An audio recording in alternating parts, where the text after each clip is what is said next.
Hey, it's Tucker Carlson. The Biden administration arrested Donald Trump this afternoon. They had him arraigned and fingerprinted in a Miami courthouse like the accused felon he now technically is. These were the first steps in a process that is designed to put Donald Trump behind bars for the rest of his life. Cable news carried every moment of it live. It's unprecedented, they told us, with what looked like shock. But they weren't shocked. They knew this was coming. Everyone who's paid attention knew it was. What just happened was always going to happen. It's been inevitable since February 16th, 2016. That's the day Donald Trump made a blood enemy of the largest and most powerful organization in human history, which would be the federal government. Despite what you may remember, it wasn't anything that Trump had said about immigration or trade with China or rapists from Mexico. Those are the stories that dominated the headlines that year. Trump's a racist, they screamed. Stop him! But inside Washington, that was just noise. None of it really rated. Identity politics doesn't mean much to permanent Washington. What matters, then and now, is foreign policy. The invasions and occupations and proxy wars. The decisions that determine which global populations will thrive and which will die. The policies that come with trillion-dollar price tags. The ones that, over time, have made the counties around D.C. the richest suburbs in the world. In Washington, that's what actually matters. And it's obvious when you look carefully. When there's a debate about anything else, for example, the debt ceiling, both sides take their assigned positions and they start yelling. But when Congress decides to start a war, no matter how foolish or counterproductive or obviously disconnected from America's core interests that war may be, when that happens, the leaders of both parties automatically jump behind it like circus clowns. And then they stay there, sometimes for decades. They defend that war relentlessly against all evidence until somebody finally rings the all-clear bell and they can begin to admit that actually, maybe it wasn't such a great idea. We meant well, but it just didn't work out. The good news is we've learned a lot of important lessons. In the end, they usually do say something like that, but only after emotions have cooled and the damning details have begun to fade from collective memory. It's an apology that's not actually an apology, much less repentance, and it's years too late to matter in any case. But until then, that's all you're getting. Until then, no dissent is allowed.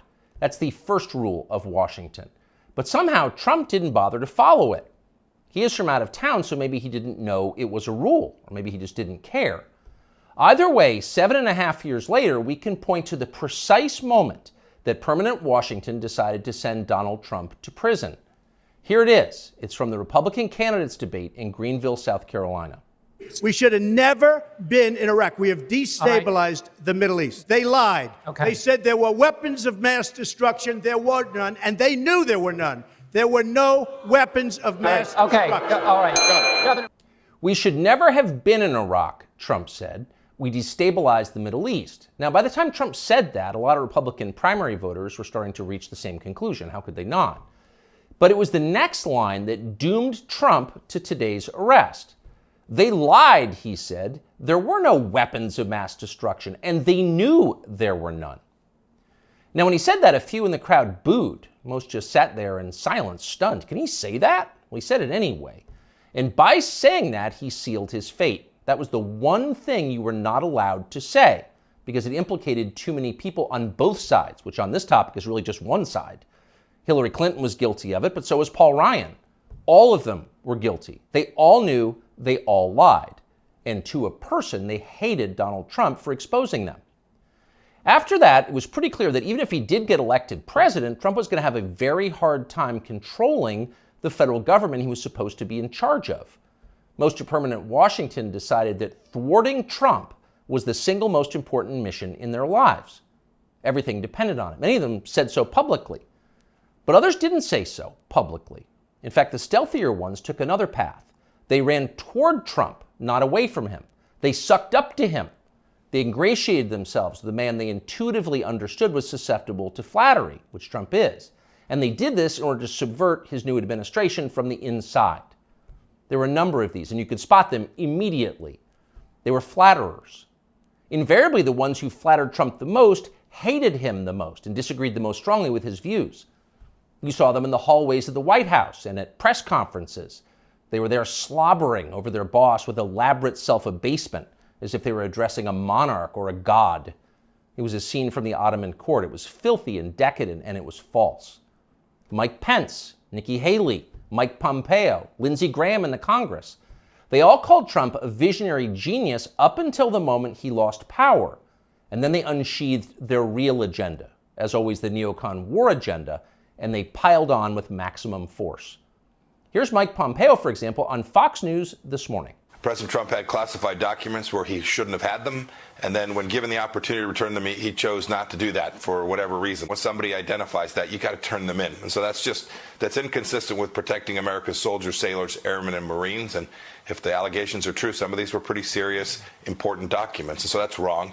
May future historians hoping to unlock the mysteries of late Empire Washington study that clip, because it will reveal everything.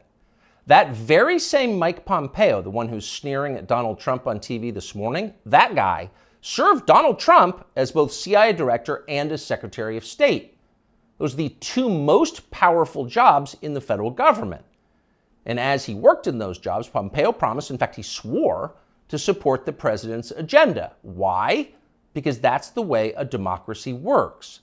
You vote for a candidate in the belief that his appointees will carry out the policies that you voted for. It's not about the president, it's about you, the voter.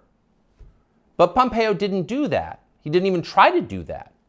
In fact, he undermined Trump's often stated commitment to peace and non-intervention abroad at every turn. His every waking hour was devoted to fomenting war in some faraway foreign country or other.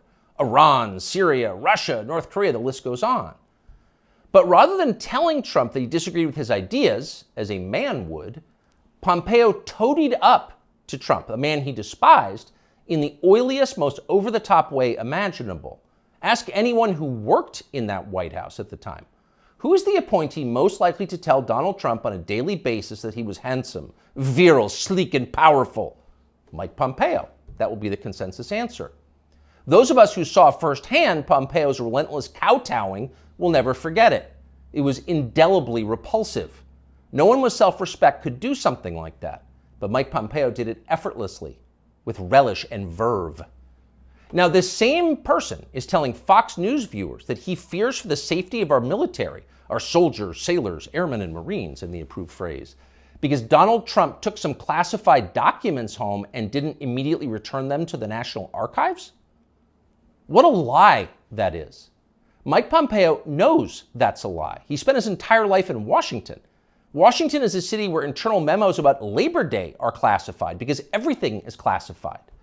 Your government has classified more than 1 billion federal documents, most of them boring and pointless and a danger to no one, and locked them away in secret where you can't see them because you may be an American citizen, but not really, and therefore you don't have the necessary clearances to know what's going on. And by the way, none of this is done in order to make America safer, any more than COVID restrictions were designed to keep you healthy. No, it's a caste system. That's the point. And you're the untouchable in this hierarchy. Mike Pompeo knows that. Everybody who works in Washington knows that. How many secret documents do you think Dick Cheney took home with him while he was running the Iraq War? How many did his wife read? She never had a clearance. We'll never know the answer because there is no chance Dick Cheney will ever be investigated or his staffers will be told to wear wires in his presence. He will never be indicted for this. Of course not. Dick Cheney is a neocon. Donald Trump is not. Dick Cheney supports war with Russia. Trump does not. That's the difference. The rest is just a distraction. The prosecution of Donald Trump is transparently political. He's literally Joe Biden's main political opponent. He's polling over 60% among Republican voters right now. So Joe Biden is doing what no president has ever dared to do. He's using law enforcement to lock up his chief rival. That's happening right now. Anyone who denies it's happening is lying to you. But actually, it's worse than that. Trump's prosecution isn't just political, it's ideological.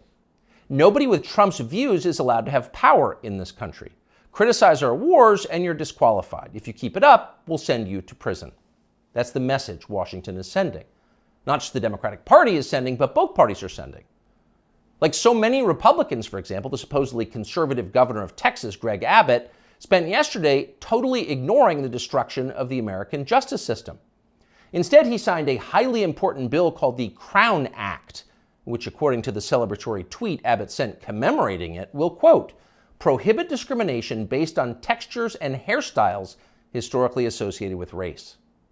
In other words, in Texas, cornrows are now protected by law. Having unapproved views about Ukraine is not.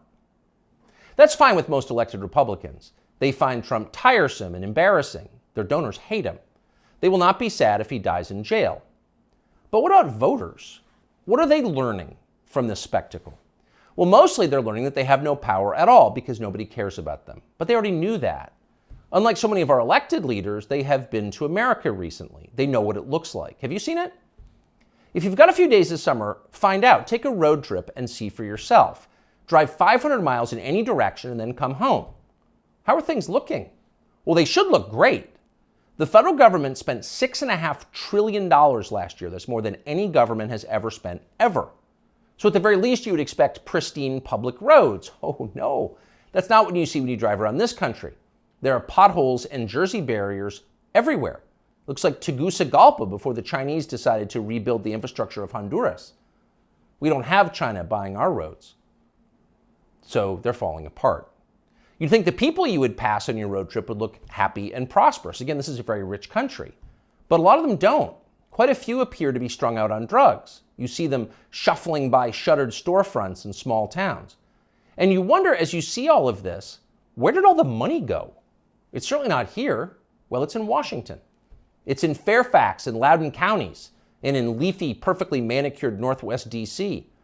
And of course, a huge chunk of it went to Ukraine, to Zelensky and his friends. Not because you voted for that. You didn't vote to give it to them. You never would. But because Joe Biden and his many allies, from Chuck Schumer to Mitch McConnell to Paul Ryan and every single news anchor on all of television, all of them believe that Ukraine, its borders, its future, its infrastructure are all more important than the town that you live in. They sincerely think that, and it's obvious. Everyone in power thinks that, except for Donald Trump. Whatever else you say about him, Trump is the one guy with an actual shot at becoming president who dissents from Washington's long-standing pointless war agenda. And for that one fact, they're trying to take Trump out before you can vote for him. And that should upset you more than anything that's happened in American politics in your lifetime. Even if you don't plan to vote for Donald Trump, even if you would die before voting for Donald Trump, which is your right, and a lot of good people feel that way, even still, the destruction of our democracy, which is the right of voters to support any candidate they want, even candidates who don't want war with Russia, the destruction of that should keep you up at night. Yes, Donald Trump is a flawed man, but his sins are minor compared to those of his persecutors. In this life, we don't get to choose our martyrs. We can only choose our principles, and America's are at stake.